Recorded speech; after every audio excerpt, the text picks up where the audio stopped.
Good afternoon. I would like to welcome you all to the regular board meeting of Lethbridge School Division on Tuesday, June the 22nd, 2021.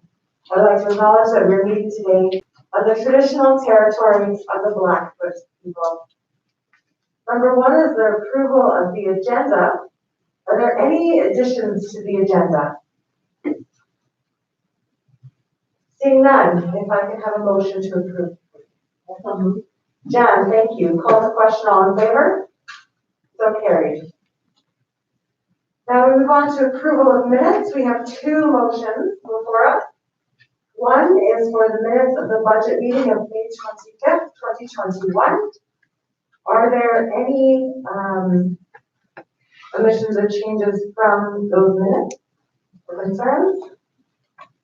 If not, may I have a motion to approve those minutes, please? Donna. I'll move them. Thank you. Call the question, all in favor? So carried. Second are the minutes of the regular meeting of May 25th, 2021.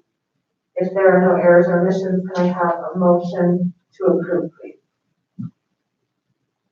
Also moved. Yeah, thank you. Call the question, all in favor? So carried. Now, no business arose from the minutes, so we will move to number 4, presentations, ICE scholarships. Cheryl. Sorry, your name was not.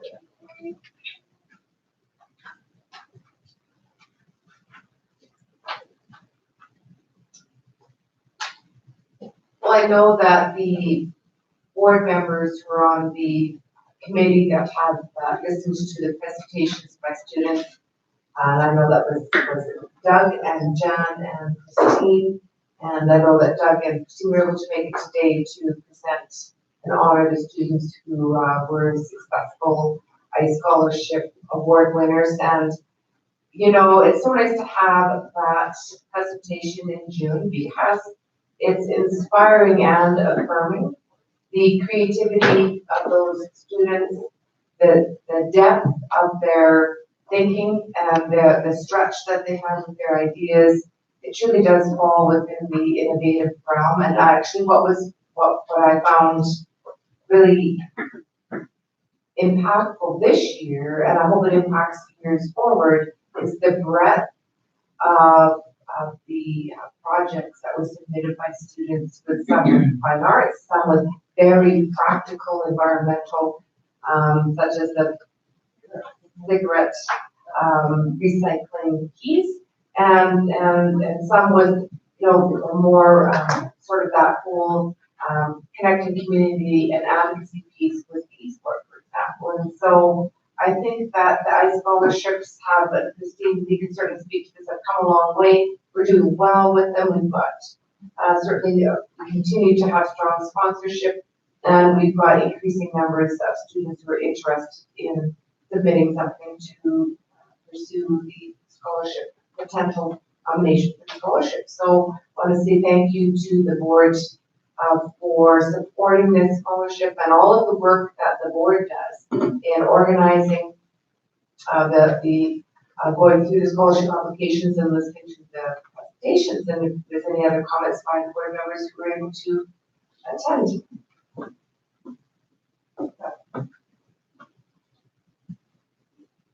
Yes, very enjoyable to see the kids and all the applicants. There was several applications that we had to go through, and I thought all of them were so very worthy. I just want to thank the committee and for the upstart of this scholarship program. 4 years ago, I believe it started, and it's growing with momentum. And again, as Cheryl mentioned, the creativity, the diversity of other projects. I truly enjoyed being part of that and the process, and watching these young kids. Sure feels good to see kids excited, especially during this time. In particular, maybe it's just the pandemic time. I'm not sure what it was, but very refreshing and very rewarding, and also for the families and parents. So yeah, congratulations to them and to the committee for continuing with this. John? I certainly concur with what you were saying, and I think that the fact that in this really difficult year that our staff and our students and our parents have been going through, and we got 17 applications. And another thing that I was particularly pleased to see was the number of arts applications that we got. I think that's the first time we've had that number. So I concur. Congratulations to not only the winners, but every one of them that went to the trouble of putting in an application and did such a great job. It was a very difficult decision that we had to make. And but congratulations to all of them.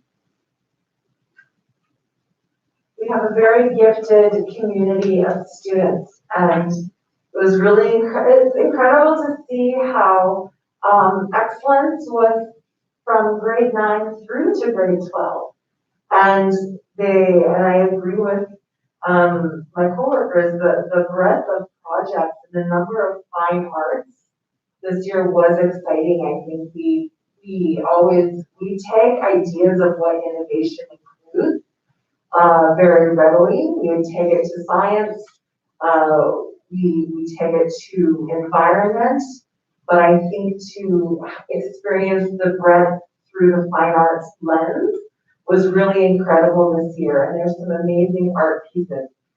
You can find an article written by our communications officer, Garrett Simmons, on the Petition website, and there he hosts interviews with each of the winners, and they speak about their projects. So definitely, please go check that out. Thank you. All right, let's move on to number 5, action items. The first is extracurricular, co-curricular phase-in plan. Maureen. Well, such an exciting time to be able to have this conversation. I certainly know that many of our parents and our students have eagerly awaited some notification that we can start to explore extracurricular, co-curricular activities in our schools due to the pandemic. And so I had the opportunity to work with each of our high school administrators and middle school administrators to develop an extracurricular phase-in plan that acknowledges and honors Alberta Health Services guidelines, Alberta School Athletics Association guidelines, and then of course as well municipal masking guidelines. And so would like to suggest or recommend that the board consider the plan that is attached so that we can move forward hopefully into August, where we have lots of eager coaches and students who want to embark upon love, and not just coaches, but also choral and drama, volunteers and teachers who are interested in getting going again and getting back to normal. So it's there for your review, and we'd like to proceed if possible. Sure. And I just wanted to note to the board that we have Board Thatcher, Vice Principal of LCI, here to answer any questions. He was one of the Vice Principals who took the lead in working with Morag on this class. So if there's any detailed questions, Gord's here to answer as well. Thank you, Cheryl, and thank you, Gord, for all of your work alongside the committee and Morag on putting this plan together for us. It's definitely a plan we have been waiting for and wishing for, and it's great to have it before us on paper. Are there any questions for the board or the committee from the board regarding the phase-in plan? Tyler. Couple things. First one, really just for clarification. So we're supposed to be moving into what the Alberta government calls stage 3 on July 1. Is that correct? Yeah. Okay. So then, just as far as parents and students go, as long as we are still in stage 3 and things haven't gotten worse at that point, when it comes to any sports such as football or perhaps volleyball or anything that might start kind of ahead of the school year, those will be able to get running as is that correct? As of this moment right now, Tyler, we could run almost everything in phase 2. If you look here at the audience is really your only restrictions when you're at 1/3 capacity and seating and some things like that. So we'd be almost ready to rumble in phase 2. Again, we wrote this plan knowing that we don't know all the stage 3 items yet, right, from AHS, knowing that it might open it up and also being able to be fluid in this year and that it could slide back either way if needed be. So hope that answers your question. Okay, and then the only other question I had is, being for those that put the document together, and I think there was talk of this before, but we've named ours phase 1, phase 2, phase 3, and the government, Alberta Health Services, has theirs as stage 1, stage 2, stage 3. Is there any opposition to changing the name from phase to stage? Just so they match, or is there? No. Right. I think what we wanted to do was align them as much as possible, but then not get confused if we go into different stages, like stage 5 maybe, or a stage 1 again. We might have to just be, we wanted to try and align the numbers as much as we could, but not also create greater confusion where we have AHS guidelines that might be slightly different from ours as we go through. So we wanted to be really careful there. Align the numbers, but the name different. Okay. Any other questions?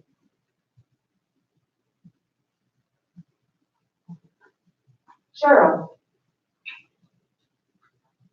Just for board clarification before you decide to on whether or not you approve. If you recall, we did make a change to the pandemic plan that allows for this to happen, right? And so that was 2 board meetings ago. The board did append or revise the pandemic plan to say all co-curricular extracurricular activities are considered non-essential, but then you added into their statement that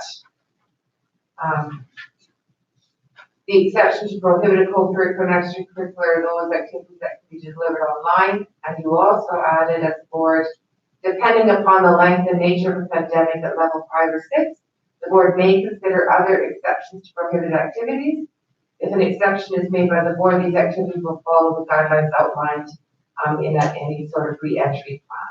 So this would allow for then, if this is approved by the board, it's the answer to Tyler's question, the board then has approved this plan, and that's permitted by the pandemic plan for the board to approve this and allow for schools to plan for August startups if all goes as the trajectory suggests. Thank you, Cheryl. Any further comments? And if not, can I have a motion to approve this? Tyler? I move that the board approve the co-curricular, extracurricular phase-in plan as presented. Thank you. Call the question. All in favor? So carried.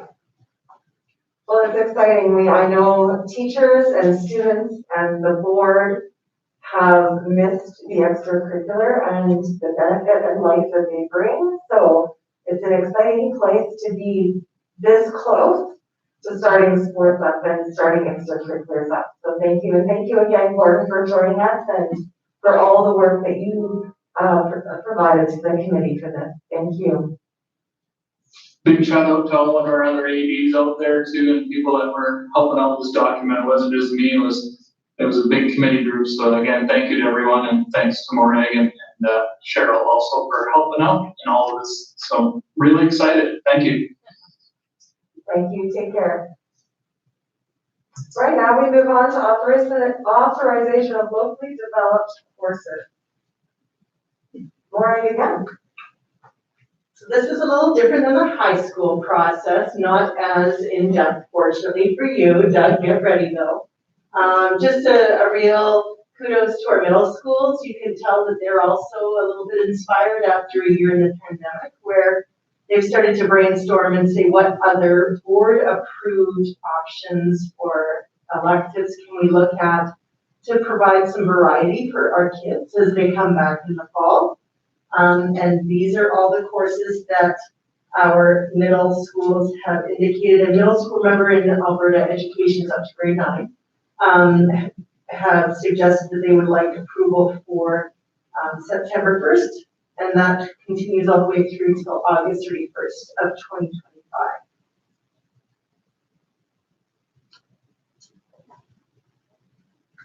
All right, if I make this recommendation, do I have to list all the names or just as presented? I would defer to Leanne, our pro on this one. I think you have to list all the names. Yeah. Well, thank you. Have to say it. Okay. But it's not nearly as thorough, right? No, true.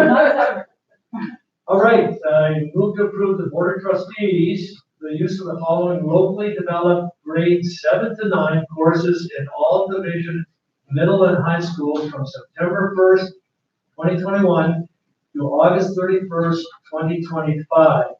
Chinook, football 9, Gilbert Patterson Middle School, board game design and history 8, guitar 8, Emmanuel Christian Secondary School, Bible 6 to 9, digital communication 6 to 8, robotics 6 to 9, games 6 to 8, music appreciation 6, and outdoor ed 8. Lethbridge Collegiate Institute, LCI, as leadership 9, and pop rock 9.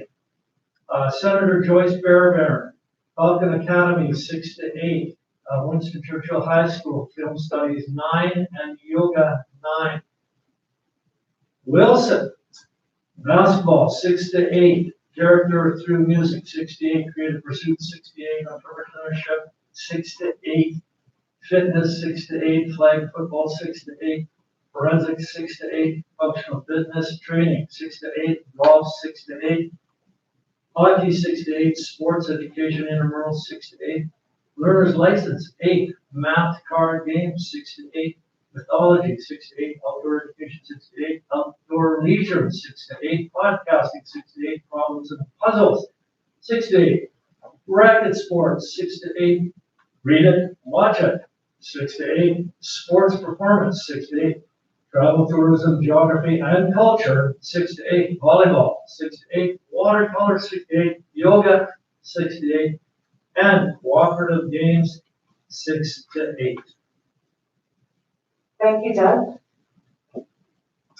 And call the question. All in favor? So carried. Thank you. Now we move on to 5.3, implementation of verification letter fees for repeat requests. Maureen. I'm going to start to blush, but you can't see because I really feel like this is all about my agenda today, everyone, but thank you for listening and being patient with me. Some of the business work that we do in instructional services involves verification letters for families that may require documentation to assist them in securing various different either legal or government pieces. And so as we continue to receive even more and more requests for various documentation in our department, we are finding that at times we get repeat requests within the year, and often for the same documentation. And so what we would like to propose to the board is that they consider allowing for us to charge a fee. Sometimes these elements or pieces of documentation that are requested are up to 100 pages thick and require significant time from my department.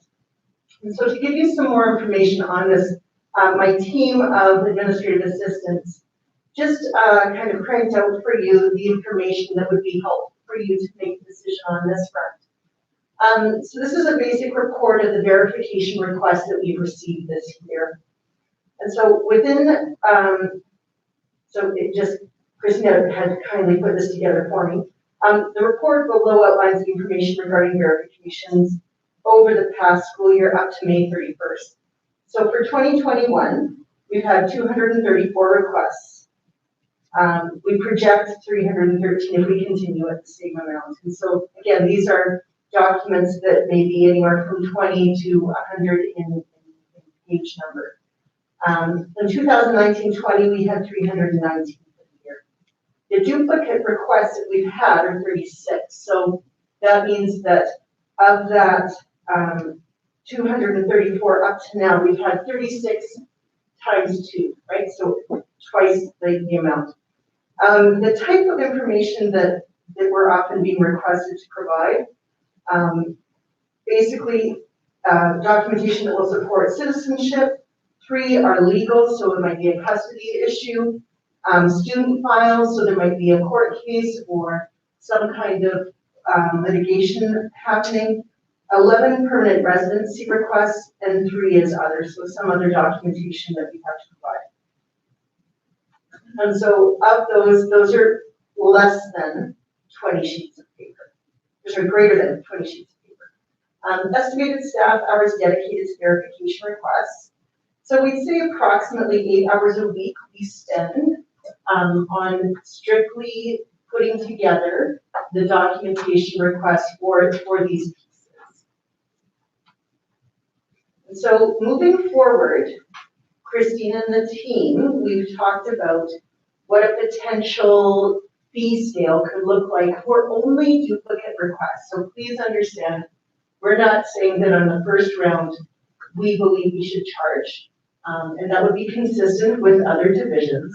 But when we have repeat requests, when we've heard maybe they might be lost or the deadline they requested them for had expired, so they want them again, we'd like to just create a scale of fees. So depending on the type of request, so the type of request is CRA, CPP, AISH request, if we have a duplicate request, we'd like to charge the $10 for a base and then additional copies. And then the other request that we received, the permanent resident citizenship application that's over the 20 pages, we'd like to charge a $25 if it is only a duplicate request, and then $5 for an additional copy of that request.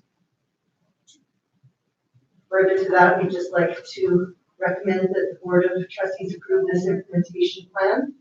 I think it will definitely streamline the level of requests that we get and perhaps hopefully help people in requesting in a timely fashion and adhering to deadlines. But then as well, what Christina has done is she's put this process on Permission Click. It's an exciting piece that Christina has done as well. She's been working closely on the field trip Permission Click process with Board again, and our extracurricular team. But what she's done is she's looked at Edmonton Public School Board and looked at the process of what they follow. And it's really quite a streamlined process, very easy to use, so that they no longer even have to come into our office to do the old paper request. They can do it electronically, and we're working with our administrative assistants to streamline this process so it's a lot clearer. So, thank you. Thank you, Maureen. Are there any questions for Maureen? Jen?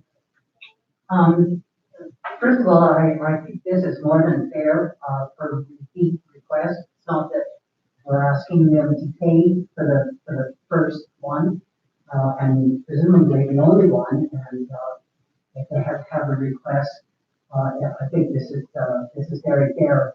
But I do have one question, and that is how people would be advised of this. Will they be advised at the time, or how would that happen? What we'll be doing on the Permission Click form is that we will say, if you require a duplicate copy of this, you will be charged a fee. Because they could take that copy and photocopy it, so they've got an extra copy themselves, right? And I think it really is just about being mindful of the amount of time my administrative assistants are spending on this, when there are several other tasks as well that are equally as important, if not more so. So yes, it would be on that first time that they fill it out on the sheet that would be advised. Thanks for that question, Jen. Donna? Well, when I read it, I thought you should charge a little bit more. I mean, this is a duplicate request, and that was my opinion. I thought you should charge a bit more. To tag on to the line, what do other organizations and or divisions charge for second copy? What are the comparables? It really is all over the map, Christine. I think the piece that we're really mindful of with this is that there are tremendously vulnerable populations often that are asking for this documentation. So I think it's just about creating a fee that creates an awareness that we aren't just asking 5 times for the same documentation to a bigger. And it's just creating a little bit of a mindfulness about that. I don't think we want to make this a money-making endeavor, but I think if we start to say, 200 sheets of paper we've created or a document, well, duplicate documents for, we are looking at probably $10 a paper. So that's just something that we didn't want to make a profit off of it. We just wanted to really maybe just create a heightened level of importance around timelines, deadlines, and diligence with the documentation that we create in our office. Thank you. Claire? My concern is just what you mentioned, Maura, is that many of these situations may involve vulnerable population that doesn't have a lot of extra money around. And I'm wondering, in our division, if somebody can't afford a fee, we don't end up charging it for the most part. And so, I don't like seeing somebody who's applying for H having to pay a fee. I don't like citizenship's kind of a big deal for the person who's looking for citizenship. I don't know if they are, it is a vulnerable population. That's my only concern. And I'm hoping to hearing what the rest of the folks think. I think, from time to time, we have unique situations where we just work with the family, right, Clark?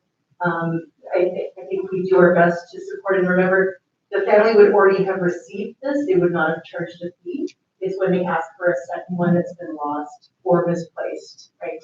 And so I think that's the piece that we just really want to support our families in being diligent and also being mindful of the amount of work that our people are doing upstairs. And totally appreciate that. I think from time to time, regardless of fees that have to be collected, if the family articulates they're having struggles, we would obviously be very mindful of that. Thank you, Maureen. Any other questions? Jen?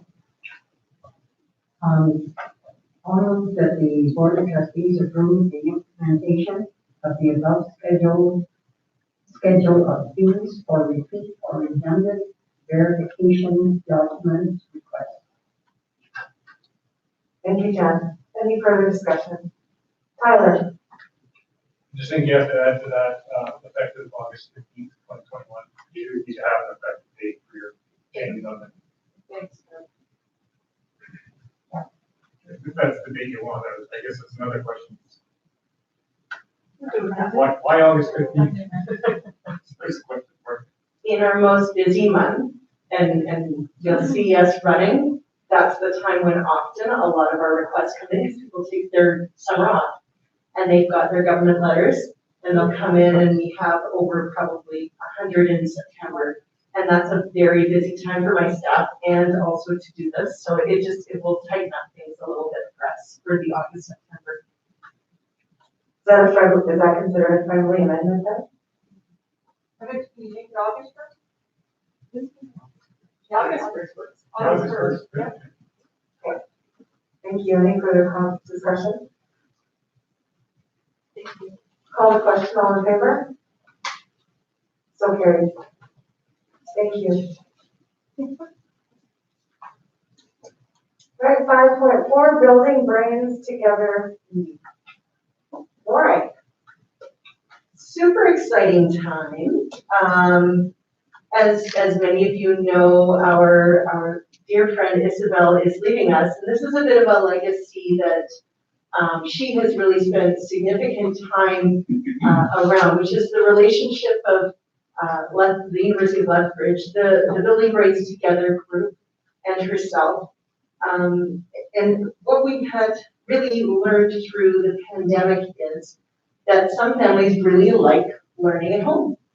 And especially given that we aren't as able to provide supports or services education to our 3-year-old population who are neurotypical, This was something that evolved from conversations with some parents and Robin Gibb at the university to say, well, what could we do in September and through the year to provide learning opportunities at home for 3 and 4-year-olds that may not wish to or be able to come into our schools for early ed programming.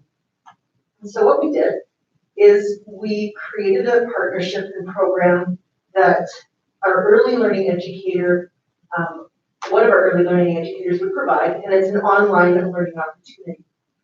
And so the way it will work is that it would include 3 weekly live small group online sessions for the child and caregiver.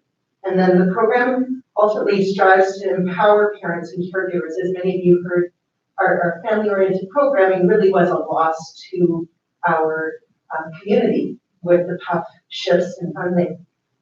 It would continue to focus around executive functioning, which is what we all know the brain story is about, and what Building Brains Together really focused on through the research of doing full day kindergarten 3 years ago. There'd be lots of activities around controlling impulses, tolerating change, being able to return to a calm state, working memory, paying attention, organization skills, all those skills that really we champion in early learning and that prepare our learners for kindergarten and grade 1. We all know that virtual learning can work. I think before we were kind of going, oh, really, 3-year-olds in front of a screen, but we found that it really is something that some families really appreciate. Ultimately, they take place afternoons on Tuesday, Wednesday, and Thursdays, and then parents would be able to learn more by joining a weekly parent cafe. And this would all be offered online. One real perk to this is that we're trying to open this up beyond our Lethbridge borders. So what we see this as is a tremendous opportunity, not just to grow perhaps provincially, but also throughout the world, because it would be something that people could access online. We have 5 people already who have shown an interest. If approved by board, there would be $100 a month registration, and that's currently what we are charging for our online programming for learning. To have online access to cover staffing and resources for this opportunity. We're hoping that families outside of the division will also access, like I said, and we're hoping to secure at least 20 families with this opportunity, and that would be what would make it float. That's kind of our baseline, and then everything after that would be additional generated funds. So the recommendation would be that the board approve this opportunity for early education in our school division and support the recommended $100 monthly fee per student to make this endeavor sustainable. Thank you, Maureen. Any questions? Jen? Well, I'm really excited to see this. I've had an opportunity over the past number of years to attend the meeting of the committee with Isabel and with Robin Gibb from the university on the Building Brains Together, and heard a number of stories from parents who have been struggling with their 3 and 4-year-olds, and the difference that this program has made. And now that that we're looking at offering it online, I think is just very exciting. And I know that this has been difficult to get the funding for this program over the years, and it's only because of some really dedicated people that this program has continued. And now I think that the fact that we're offering it online is a great idea. I totally support it. Thank you, Jen. Any other questions? Laura, you spoke to reaching beyond Lethbridge. Do you have a vision of how you're going to capture that community? I think we're shooting first just for the 20 within Lethbridge, right? And then we'll continue to look at how we can grow this. I think there are many different networks of parents that we can tap into. I have had preliminary conversations outside of the division around this opportunity as well to see if other communities would be interested, rural communities, for example, that don't want to drive their little person into town for 30 a 30-minute drive there and back for people. So I think we haven't created a strategic plan around really mobilizing this yet. We want to see it first get off the ground and make it sustainable for our community. And then we're going to look further. Thank you. I think it's a phenomenal idea. It not only feeds into the lives of these little ones, but it also empowers the parents and it creates community for these parents. And I think that's really, really incredible. So thank you for bringing this forward. Okay, no further comments, but I can have a motion to approve. Jen. Yes, I'm pleased to approve this. The board approves, we approve the amazing opportunities for early education in our school division and support the recommended $100 monthly fee per student to make this endeavor sustainable. Thank you. Call the question. All in favor? So carried. Thank you so much, Maureen. Can't wait to hear how it goes. It's going to be fun. All right, 5.5, third quarter financial reports. Mark DeBoer. Mark is just asking if you can share his. Okay. Share. Do you want that?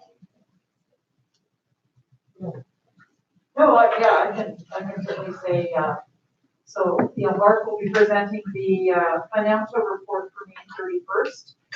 It's our third quarter. Third quarter is always an important quarter because that's 75% of our year. And so at this point, the train is well in its tracks. And so whenever we look at this quarter, we go, okay, well, things are going well, and they usually are. So anyways, the Mark looks like that things are doing well. So anyways, Mark looks like he's ready to go. So I'm going to turn it over to Mark. Thanks, Mark. Yeah, can you hear me? Yes, we can. Okay, perfect. Well, I'm pleased to present the 2021 third quarter financial report ending May 31st, 2021.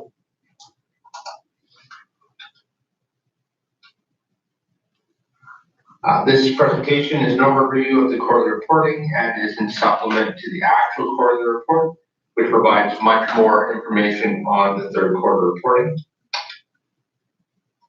These reports are based on the operating budget, and like many other financial reports, are based on the updated, approved September 30th budget, which more accurately represents the operations of the division.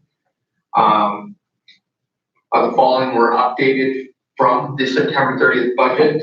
You can see, similar to the second quarter reporting, the operating budget has been updated for society contributions, lease grants, transportation revenues, updates to the SGF revenues and expense activities for COVID-19, and updated for the international programming. New in this quarter is we've also updated for the final weighted moving average deferral from 2.7 to $3.1 million. And we've also added the critical worker benefit program into this, where the province gave us grant funds which were directly distributed out to employees for that critical worker benefit program. From a financial reporting standpoint, we have recorded as revenue and related costs. Similar to the other reporting that we've done in the past, we do provide forecasting mid-year, and then we provide a tachometer for where we are to actual. Similar for the circle diagrams, we show what the forecast is and what the year-to-date balances are. Just like in other reporting, we do use check marks to try to make it simple for the public as well. So green check mark means it's within the forecasted costs, and then we have other options available as well. None of those would be applicable for this reporting period. So just starting with revenues are at 75.3%. Therefore, when we look at the details, the largest variance relates to the Alberta education funding, which is based on the timing of grants. One of the major aspects of this relates to the budgeted IMR operating revenues, as many of the projects have been actually moved to capital, such as large HVAC projects for Buchanan and Westminster. Overall, the majority of them are quite similar to the forecasts. And those will usually get adjusted as we do our year-end adjustments as well. Just to note, we have updated the budget for that weighted moving average deferral, and we've updated that quarterly adjustment to the liability account for those as well. Just that way we have the money saved in the liability account. So now when we come into 21-22 and we have that provincial clawback, that funding is available to be paid out. Overall, as you can see, the forecast, the actuals are within forecast by 98.9%. So we'd say it's very comparable to what we'd expect. Moving on to expenditures, overall expenditures are at 74.4%.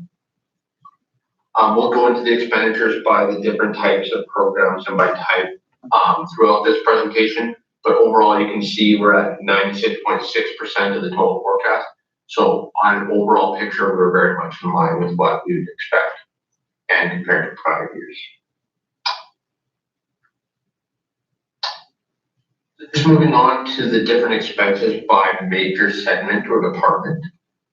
So starting off with pre-K, pre-K is at 78.4% of the total budget, which accounts for 93% of the forecast.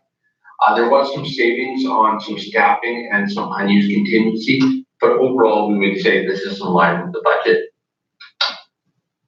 Moving on to instruction, as you can see, we're at 75.5% of the total budget, which accounts for 98% of the total forecast. When we're looking at the different segments of this, one of the largest factors is the school-based budgets, which are at 97% of the forecast. And as you'll see later on, when we're looking at what our August year end will look like, we are looking that we'll carry forward a bit of funding relating to school-based contingency accounts that have been unused. Within this as well is the inclusive learning supports, which are at 94% of the forecast, in which there was some saving on staffing, as the staffing was based or hired based on student needs, and there were specific positions that weren't filled. We also had some contracted service savings on low incident services. One of the other aspects within this, as this is the largest component of our budget, there was some savings on the timing of staffing being hired, such as the staff being hired to the federal safe return to class grant, as many of them started in late September. And we also were able to utilize some savings on reduced teacher, substitute teacher costs compared to what we budgeted. We're able to reallocate that in the year-end process to actually carry forward some of that funding and show that money being spent. So we'll have some savings in that area. But overall, as we are at 98% of the forecast, we're definitely in line with what the budget looks like. Just moving on to operations and maintenance, as you can see, we're at 68.8% of the total budget, which accounts for 89% of the forecast. Similar to the revenue section, the majority of these savings relate to the IMR project costs for the HVAC, the HVAC projects at Buchanan and Westminster. So those were moved to capital. So we have some savings on the operating IMR side. But overall, with that into account, we're definitely within budget. Moving on to transportation, as you can see, we're at 73.2% of the total budget, which accounts for 98% of the forecast. As discussed in prior quarters, this year is an unusual year as we're actually changing our service provider, which as part of that, we are not having the additional cost for the city's bus replacement fund in the current year. And the city's actually been starting to finalize some of the windup of their operations for busing and the bus sales, which actually in the fourth quarter will receive approximately $1 million for bus sales, and will have some payouts of surplus from their operations that occurred during 2021 as well, and that will all show up in the fourth quarter. Overall, as you can see at this point, the expenses are definitely in line with expectations. Moving on to board and administration, as you can see, we're at 72% of the total budget, which accounts for 94% of the forecast. There are some costs that come up during the summer as well, especially in this program, but definitely we're looking to be in line with the budget and the forecast within board and system administration. Looking at the last department or segment, which is our international program, as you can see, we're at 55.2% of the total budget, which is 73% of the forecast. A part of the surplus that's generated in this area is surplus that is then allocated out to schools that had international students, and that gets part of their reserve transfers. So as you can see, we're definitely in line with our forecast. We're likely going to be moving some funds to the schools for those international students. We're definitely in line with budget. So just moving on to the different types of expenditures, starting with salary, benefits, and professional development. As you can see, we're at 76.5% of the total budget. It is slightly less than the forecast. This is based on the timing of staff being hired, such as with the state return to class grant. We had some savings on staffing as we do hire, let's say, the inclusive education based on student needs. And there was definitely some professional development savings that we're seeing throughout the year, especially with COVID-19 and the restrictions in meetings as well. But overall, we're definitely in line with the budget.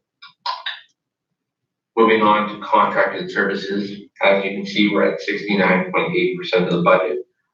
We are less than forecast as the consultant services for the low incident with inclusive education was less than actually required, and that's because it just took on the complex side of the consultant services for inclusive education.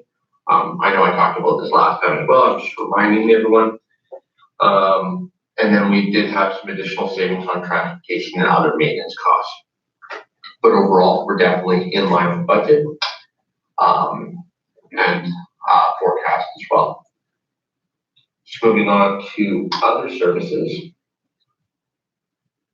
As you can see, we're at 86% of the total budget.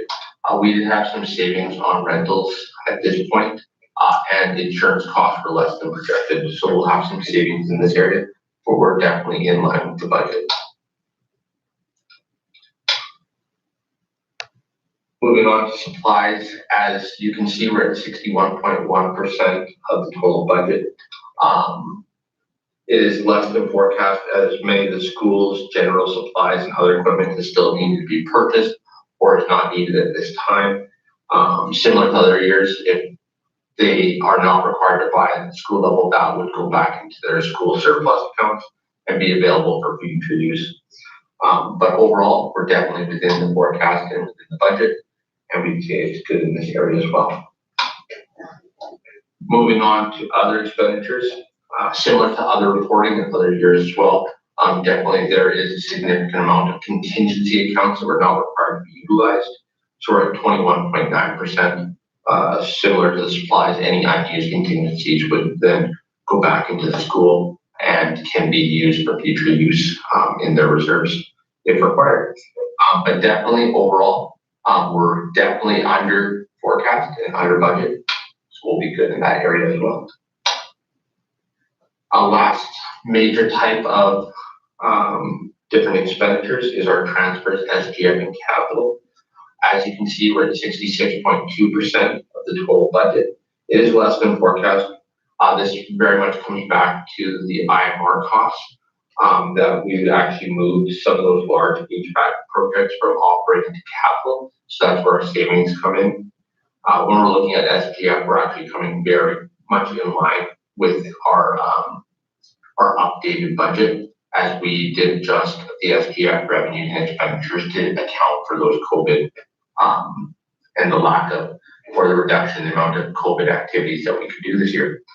So overall, as the major change does relate to the IMR, and we're less than projected, this does relate to the revenues as well. So overall, we'd say that we are in line with the budget as well.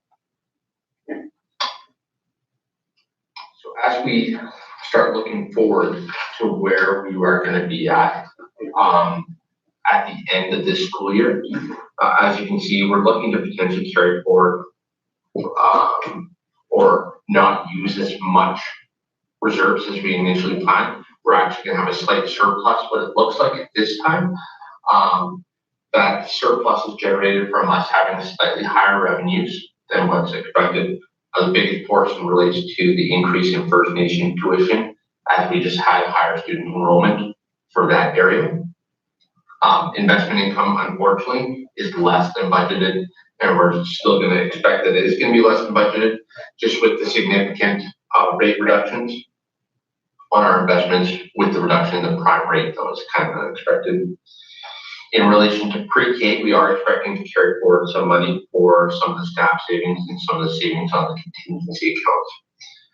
Within the kindergarten to grade 12 segment, we are looking to carry forward or save approximately $1.8 million. The biggest reasons for that is the school-based contingencies that were not fully utilized, the savings within inclusive education for staffing that is based on student needs, and that we had those savings on the contracted services as AHS covered the complex needs, and that we were able to have reduced costs in substitute teaching costs compared to what we budgeted as part of that safe return to class grant. When we're looking at transportation, we are expecting some savings as well. That comes from us not having to contribute to the bus replacement fund for the city, and the potential of us receiving some surplus that the city had generated on their side, and they'll be paying back to us related to the 2021 school year. External services, so our international program, we're also looking to have a slight surplus in this area as well. However, similar to as I discussed earlier, any surplus that would be generated in this area, a large portion is distributed out to schools that have international programs. So overall, we're looking to be approximately $2.1 million that we can put back into reserves, or that we didn't have to draw from reserves, and that will help us in the future as well. Just a side note, as I kind of discussed with the windup of the city operations relating to transportation and the bus sale, those funds will still have to come in through our revenues, and that'll come in the fourth quarter. So we'll have to watch for the increased revenue in that area as well. So just moving on to our financial position at May 31st.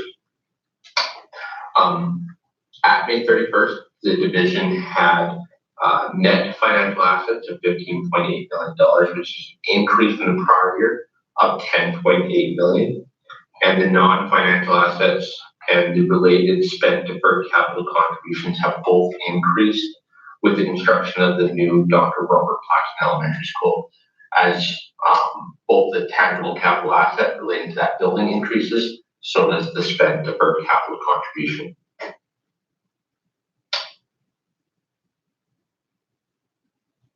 So kind of as I indicated before, I would highly recommend anyone to read the May 31st quarterly report that's up on the website, as it does provide additional significant more details on the third quarter reporting, as this is providing an overview. I'd also please recommend that anyone view our website for our interactive financial reporting dashboards, as this does provide information on both a live and on our reporting cycles as well, and is available to the public at any time. So I just see if there's any additional questions on the third quarter financial reporting. Thank you so much, Mark. Are there any questions for Mark? Christine? Yeah, I just want to clarify about the transportation related to, we had, of course, a transition year with closing off city transit and then moving to Southland. Part of that money that Mark was saying that was kind of surplus to the operations was a result of a couple things. We did have part of the year where we weren't offering busing when we were shut down. There was students at home. There was a few days we weren't busing. Also, we did have some wind up things that came back to us, some GST. There's also some sale of some inventory, that sort of thing, in return that came back to us as well. So there's certain costs that we budgeted for that weren't incurred because of the transition.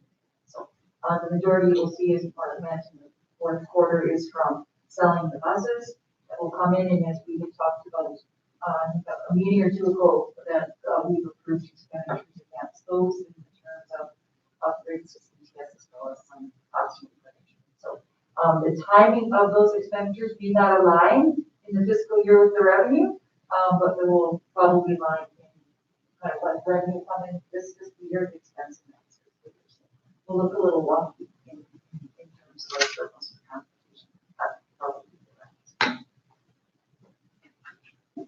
Thank you. Any other questions? Any questions?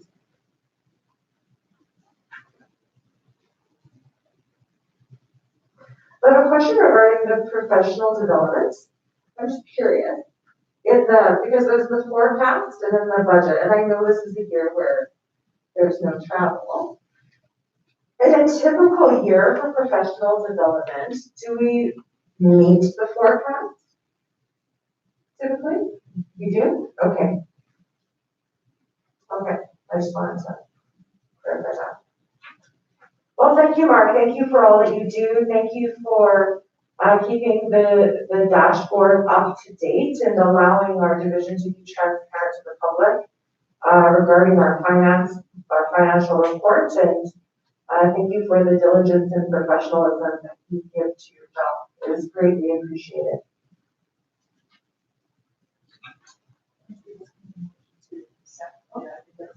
Can I have a motion to accept the third quarter financial report? I move that it is recommended that the board accept the 2021-22 third quarterly financial report as presented by Mark. Thank you. Call the question. All in favor? So carries. Thanks so much, Mark. Thanks, Mark. Thank you, everyone. All right, we now move on to division highlights. Are there highlights from this past month? Trustees or executives would like to share. Donna. Well, I attended Chinook's drive-by grad. Oh my goodness, that was quite a feat. I want to commend them for a beautiful grad under tough situations, and it was a wonderful thing to see all those people come in and be recognized to go out, and the next group, and the next. It was amazing. Thank you, Donna. Anyone else? Doug. Just quickly repeating the being involved with the ICE awards and the recipients that we've acknowledged today, but again, it was wonderful to see, and it was a great experience. So. Well, I also really enjoyed the ICE presentations and meeting the students and hearing their projects, and even today just seeing them in person again and being able to award them their check is always very exciting to be able to gift them that way.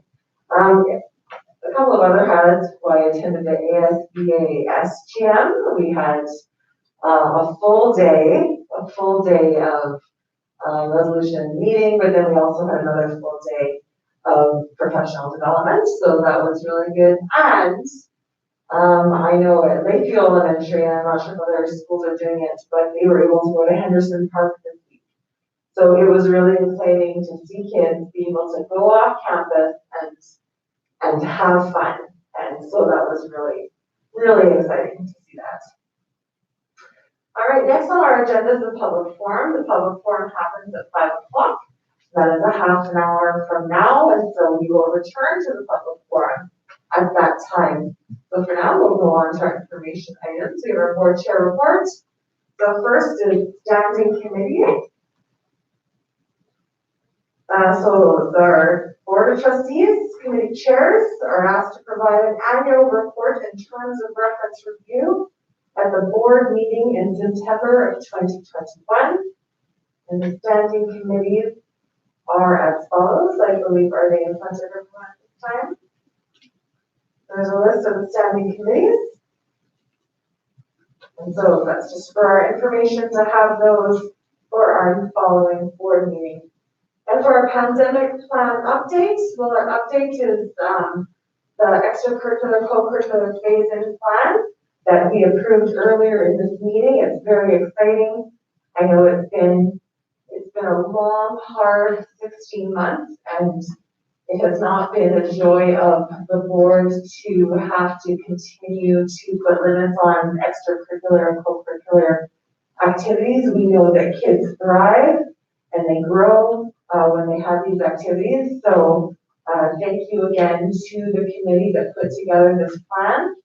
And so now, if we are in phase 3, as we are currently in phase 3, we continue to be, sports can be, we can be moving forward with sports as per the plan coming up in the end of summer and the beginning of fall.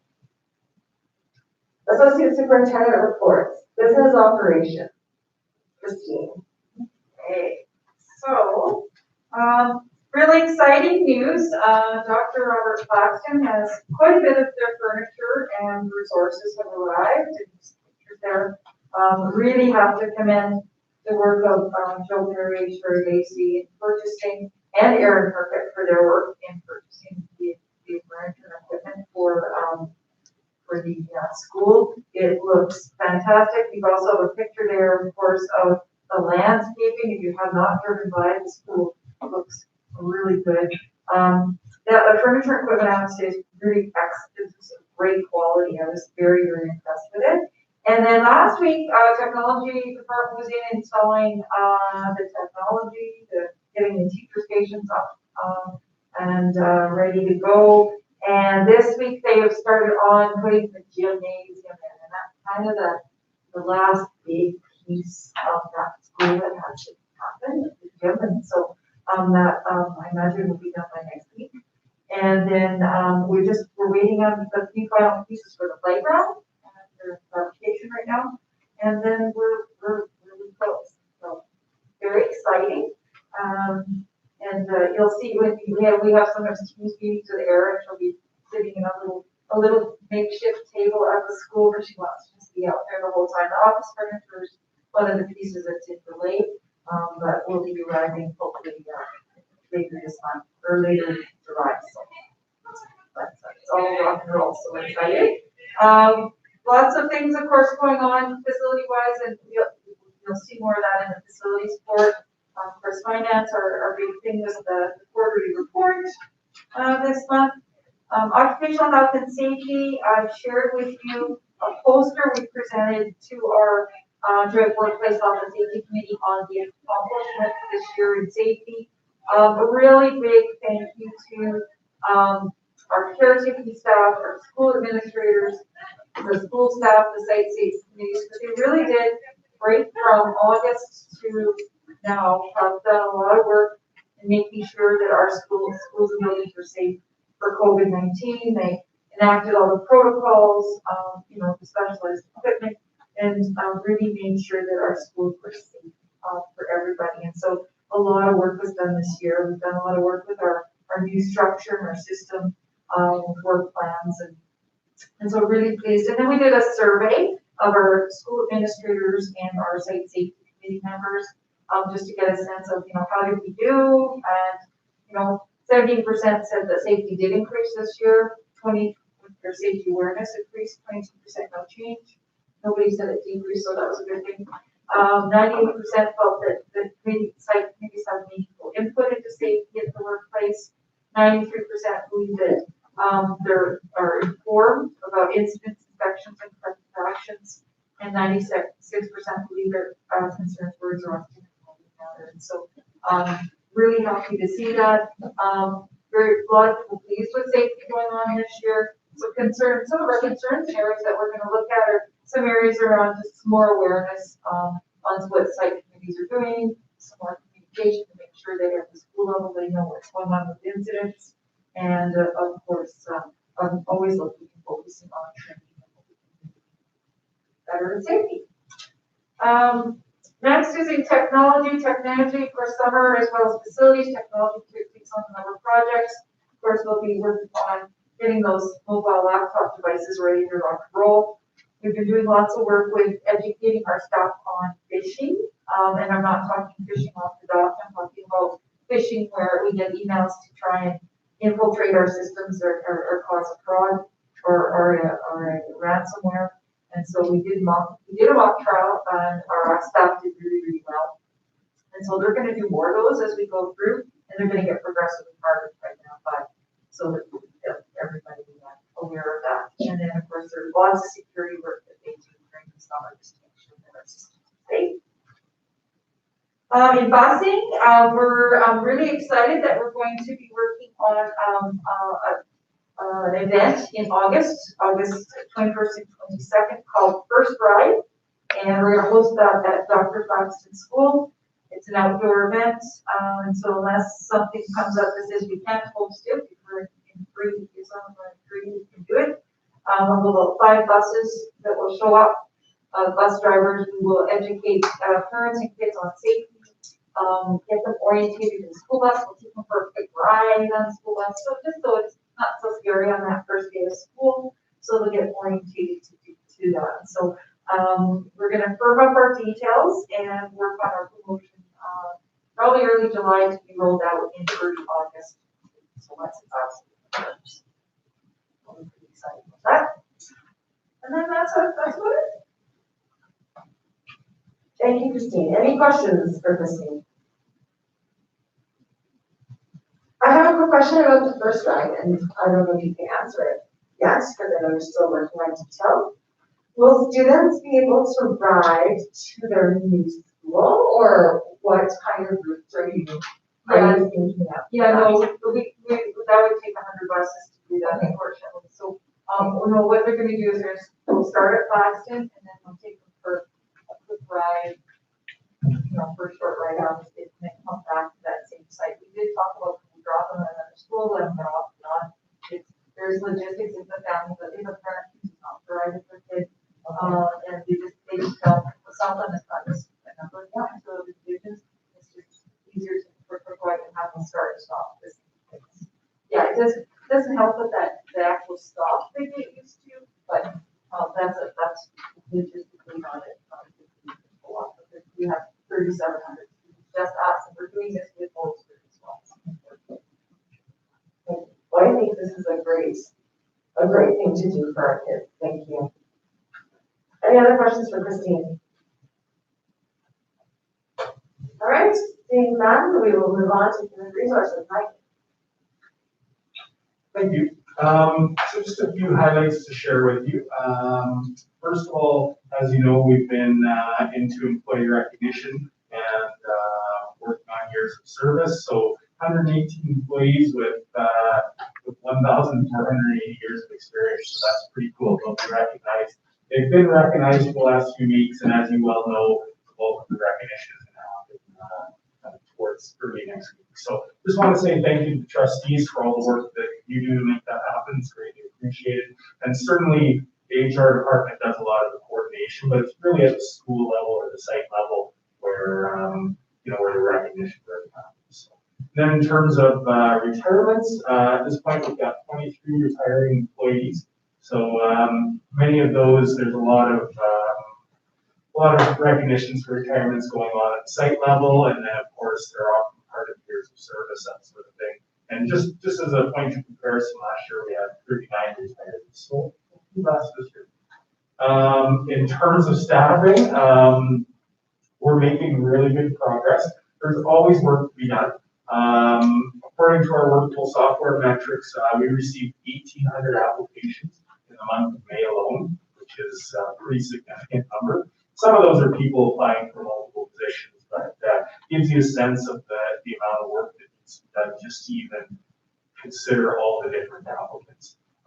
We filled 20 administrative positions for the 2021-22 school year. We're actually more than 96 teaching contracts now, but somewhere in the neighborhood of 96 teaching contracts have been completed. And our support staff, you can see there's about 37 positions that have been filled there, and it's ongoing. They're a little bit later this year because the budget came out later, so they're a little later than they like, but they're working hard to get all those positions filled. So again, just been tremendous work done by obviously everybody in the HR department, but also at the school level. This takes a lot of time at the school level as well. We do a good job with the hiring process. So, and our administrators have really done good work. So, if there's questions, I'm happy to answer them. Otherwise, that's my report. Great, thanks so much, Mike. Any questions? Seeing none, we will move on to instructional services. Maureen. I think I've spoken enough, so I'll just say my report is here for you to refer to and ask any questions. Busy time with Pride Month and Indigenous Peoples Day, and of course the 250 children that were discovered at the Kamloops Residential Indian School. Lots of heavy hearts and lots of passion we've seen over the last couple of weeks, and amazing the energy that we've seen given how tired everybody truly is. So I think lots of people are definitely looking forward to the summer and the well-earned summer that's coming our way. Thank you. Thank you, Maureen. Are there any questions for Maureen? And seeing none, Cheryl, Superintendent Reports. As Maura just stated, the monthly report is there, and so certainly, as if you have the opportunity to read that coming into the meeting, certainly we're wrapping up. And there's, you know, as I read this again, before I came in, it's, you know, you forget how much has been done over the course of the year. It's sort of an affirming read at the end of the year to go through. And remember, we've taken out a lot of things as the going on. So I want to extend, you know, a thank you to the three social superintendents who led their teams of people through challenging times to observe schools. And you know, one thing that's been unwavering about the Atlas Section Education Center is that hasn't been unwavering in terms of observing schools. That they really put schools at the forefront of making sure that they get what they need so that kids can be served. And so the report's there unless there's any questions for me.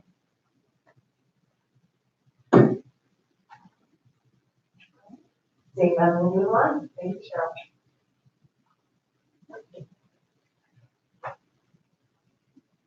And donations and support. Oh, what recognized this month is the Shaw for the $5,000 donation for a maker station and STEM items that Dr. Elementary School. We do have generous community. Yeah, it's nice to see those in there every month. The Acknowledgement of Excellence, the two schools that are showcased this month, we have LCI and we have Lethbridge Christian showcasing their schools. And as it is done all year long, we should never be surprised with all the things that are happening there when we think that sort of there's just nothing but all kinds of things are happening. We have incredibly talented staff, students, and look at those students from LCI going on to Pleasant to pursue athletics. And so, you know, certainly in a, you know, we have enough support to encourage those spots. We've been recognized in those spots moving forward at the post-secondary level. And Lethbridge Christian, again, they're always on the go. You know, one thing about Lethbridge Christian is when they read through, like, could they think any more creatively about how to help community, about how to, you know, engage kids in sort of the good kinds of pieces that have to happen across the community during challenging times. So certainly, they're what I call an incredibly thoughtful school. I love going to their school communities. I love going to their schools. It's just a thoughtful school. It's their they should be commended for that for sure. And that's the Acknowledgement of Excellence. And I say the name wrong every year because you know what I said against myself every year, and I always try to remember to ask Karen, is it Buzzard or Bassard Awards? So Donna, is it Buzzard or Bassard? Buzzard. Yeah. So I love to see it. Thank you, Donna. Buzzard Award winners, and of course, these are the schools who want to put their names forward to recognize the arts. And these are beautiful medals. And what they do is they're presented for Division 2, so that's grade 4 or 5. student in each elementary school, the students should have demonstrated outstanding ability, imagination, and originality in the areas of music, art, drama, language arts, and physical education. This is sort of a precursor to ICE Awards, isn't it? So there's our creative, innovative young people in grade 4 and 5 that have been honored with that medal at the school level. And administrative appointments, my goodness, so when Mike says it's been busy, it has been busy. And so certainly, well, of course, there's always dominoes too, right? And so when you read that, that's due to a lot of dominoes. So we do have a number of individuals in new principal positions. Bill Forster, current VP at Schnuck High School, will be the principal. Aaron Perkett, that one was announced a while ago, principal of Occupational Elementary School. So that left a space that Mike Force, and with Carrie Taylor, who's the that principal position there. And we have Terry Smith, the senior acting principal at Park Meadows. John Walmsley, who's currently principal at Lakeview Elementary School, moved to the school where the principal retired, and that's the sheriff on the west side. So that left the spot, right? And so that means, well, who's the principal at I'm getting myself lost on my sheet. At Lakeview, go back up to the top, Connie Abstervall, who's really keen on environmental outdoor education, learning in the outdoors, being in touch with the environment, and student engagement. She's just really thoughtful about that, and so we're looking forward to her joining Lakeview Elementary School. And we've got Rebecca Adamson coming to join the instructional services team and the inclusive education coordinator, so that's exciting as well. And that's because Rochelle Neville was the candidate for early learning coordinator due to Isabel Plump's retirement. So as you can see why the list becomes quite lengthy when you start to think about those, and a number of talented, amazing vice principals that will be joining the administrative leadership team, and we're excited about that. Any questions?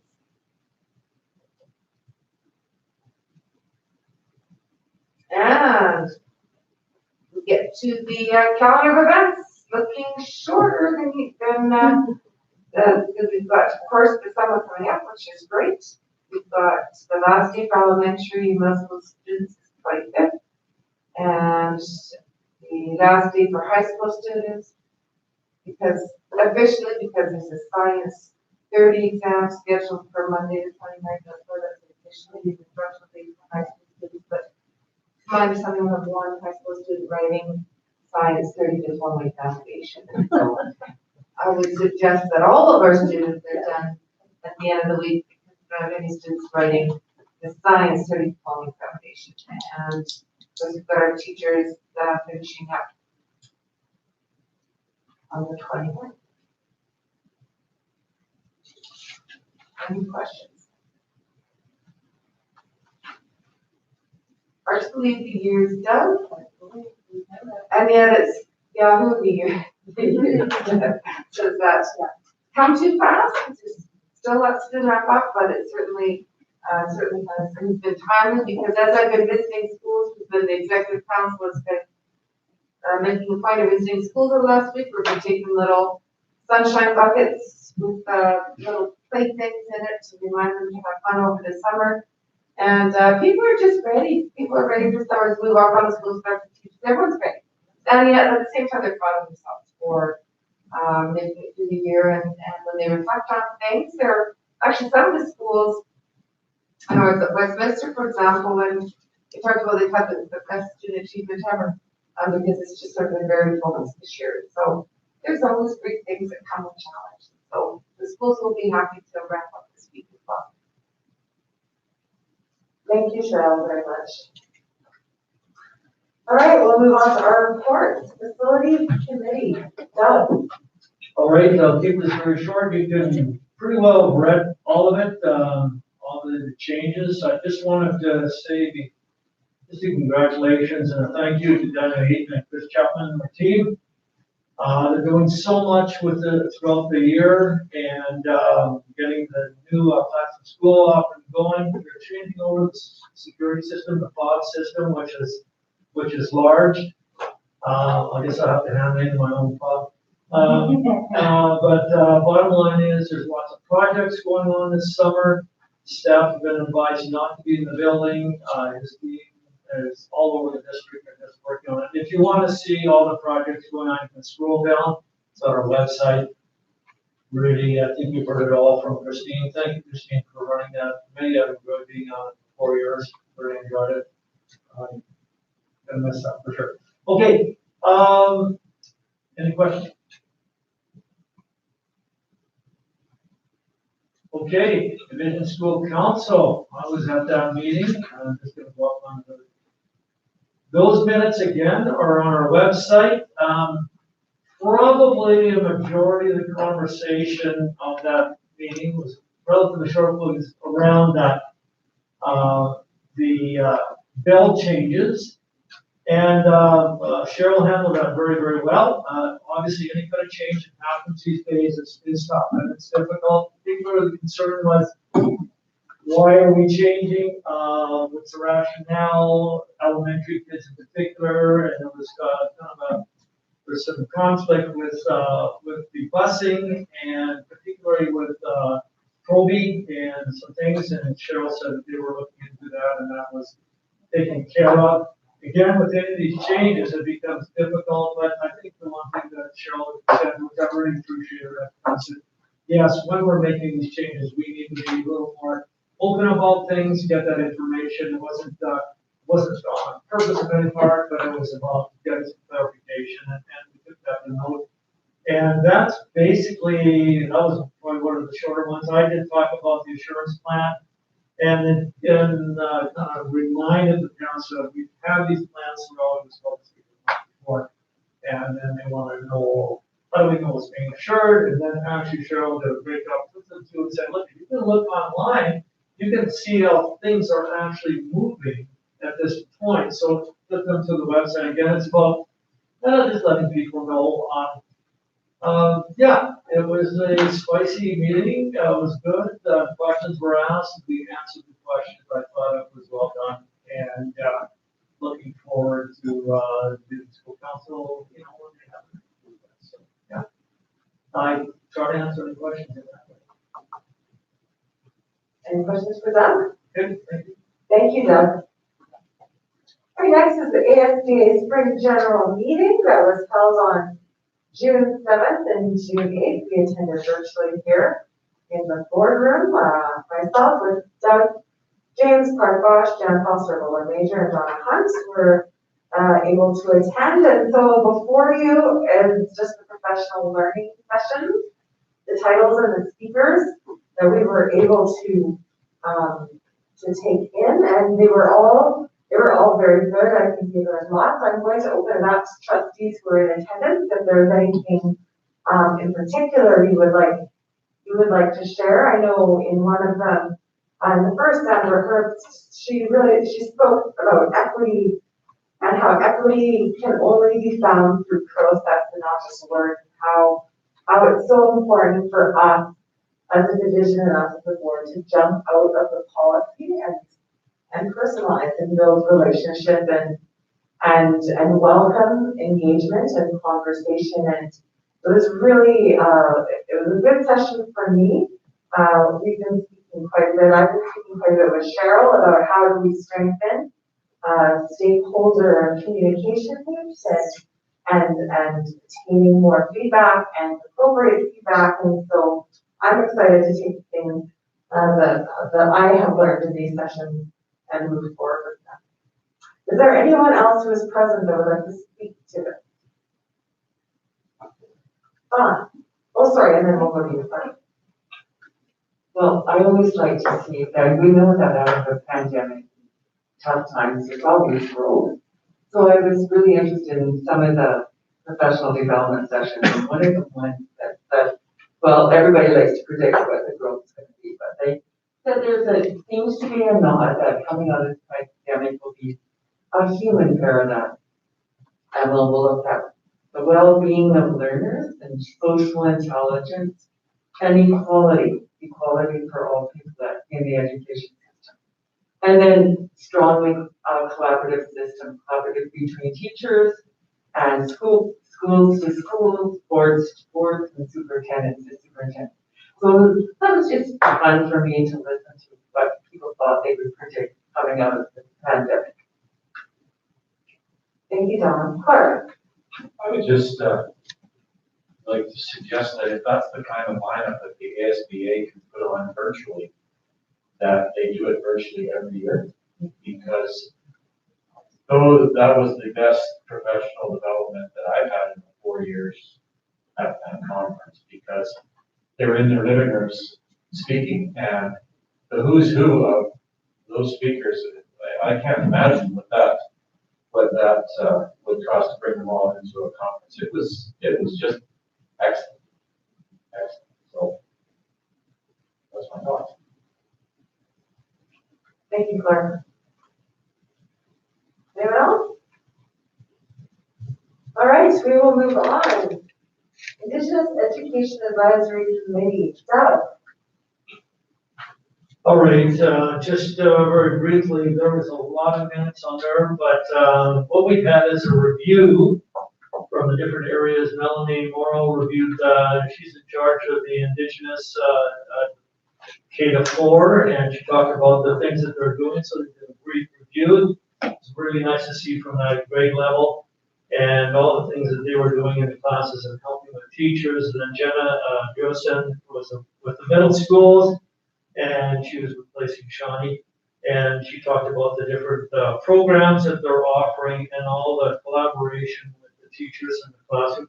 And in spite of all the pandemic that things are going on. And then Lena Layton and Brad Robert from the high schools, they were talking about their experiences in social studies 10 and English 3-1. And then we followed up with John Chiefcap and Jordan Head, who John oversees everything and has done a wonderful job. And he's really educating all of us and giving more background, more information. So it's nice to see this team building. Maura, thank you for building this team up and setting some parameters and some goals and things that we're doing. From where we started 4 years ago and where we're at, we're just at a different place, and what I'm going to say, a very positive, different, progressive place. So I'm looking forward to hear how things are going to go from here on in. I just think we have a lot to cover, but we've got good people in place, and the more that we can do in this division, and I know we're making efforts, but the more Indigenous educators and people that we can have involved will bring more understanding. And I think that's what we need. We need more cultural understanding. And then we can move forward. So that's kind of the report. Graduation is going on here at the site here, and tomorrow's the second day, and I will see you at 10 o'clock. Thank you, Doug. Any questions for Doug? All right, next we have our correspondence. Here we have our approval letter from the Minister of Education for full funding for our new elementary school on the west side. So that is great to have that under our belts. Now it is 5 o'clock, it's just 5 o'clock, and I do not believe we have any submissions for the public forum here. Is that correct? No submissions for the public forum today. All right, that brings us to the end of our board meeting. I just want to say before we adjourn, I just want to say thank you for your tenacity over this past year. Board members, thank you for serving this division and staying in contact with your schools and attending your meetings and connecting with parents and students and staff, and fulfilling your role in that way. It's been an unusual year. We haven't been able to get into schools and attend events as we typically love, but I know you continue to connect, so thank you. Executive Council, I want to thank you for your leadership. Thank you for holding up the team under you. Thank you for your encouragement to them, especially when it's hard. It's hard to move forward sometimes when we feel stuck in crisis. And so you always gave strong leadership in that crisis, and you empowered our staff, and you emboldened them to keep moving forward. And sometimes that wasn't always an easy thing to do, I know. But thank you for your dedication to our decision in that way. It's greatly appreciated. Darren, I just want to say thank you for all of the work you do, putting out information and highlighting students and events online, and writing articles and doing all the things you do. People have no idea how much work you do.